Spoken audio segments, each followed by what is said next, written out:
Ассалаумалейкум. Бүгін бізде обзорда газель подушка мәселесі ғой бізде. Ауыр тема. Мынау уже екінші подушка. Мына газельдің подушкасы, мотордың подушкасы. А мынау үшінші подушка. Мынаның алдында бір подушка болды бізде. Ол подушканы, как обычно салдық. Бәрін заңды салып, жүріп, бір күні жаңағыдай мына радиаторды көтеріп жіберген ғой. Қарасақ, подушка жыртылған мына жерде. Осылай тұрады ғой, мына стрелкасы бар. Көбісі кейбір кісілер білмейді, мына қалай салу керек деп. Міне стрелкасын мына жерден көрініп тұрған шығар, міне стрелкасы бар. Осыны жоғары қаратып саласыз стрелкасымен. Жоғары қаратып салдық. Мынаның алдыңғы подушканы.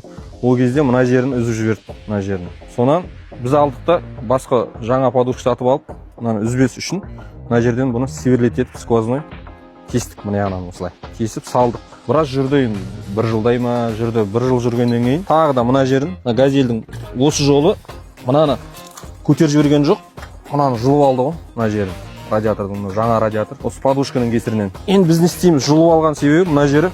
Біз енді мына жерін усилететтік қой, усилететкеннен кейін мына жерін жұлған ғой, әлсіз жерін. Енді біз подушка сатып алдық, жаңа подушка әкеліп жаңа. Енді мына жерін тағы да осылай усилететіп, тағы да мына жеріне, мына заводтың кемшіліктері ғой істеп жатқан. Мына жеріне мындай амортизаторлардың резинкасы дейміз, опорник дейді, жаңағы. Соны кесіп мына арасына салдық. Себебі мына арасына салмасаң, мына жер отырып қалады, салмақ мынаған түседі да. Отырып қалады. Сосын үшін әлсіз істеген үшін мына завод. Сонан келесі вариант енді мына жерді үзіп тұрғасын біз алдық та енді мына жерді мықтылау керек болып тұр. Сол үшін мындай екілік темірді осылай жасап мына жерге мықтылап жатырмыз. Енді бұйырса бұның қанша жүретінін білмейміз. Бірақ мынадан енді ұзақтау жүреді деп ойлаймыз. Себебі алдыңғысын ешшемесіз салған кезде көп жүрген жоқ. Бір-екі ай жүрді та үзіп тастады мына жерін. Онан мына жерін мықтылаған кезде мына жерін өсіп тұр ғой. Енді біз мына жерін мықтылап жатырмыз мындай болып. Астына упор салып, тағы да осылай мынадан былайынан сквозной болт салып, мынаны енді қысамыз.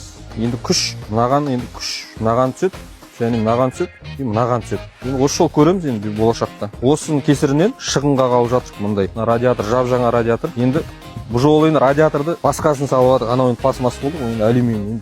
Вдруг мынау үзіліп кетіп, біз білмей қалып, мына түбін қиып тастаған жағдайда, мына алюминийді әйтеуір не істеп жаңағыдай пайкілеп бірдемесе қылып істеуге болады.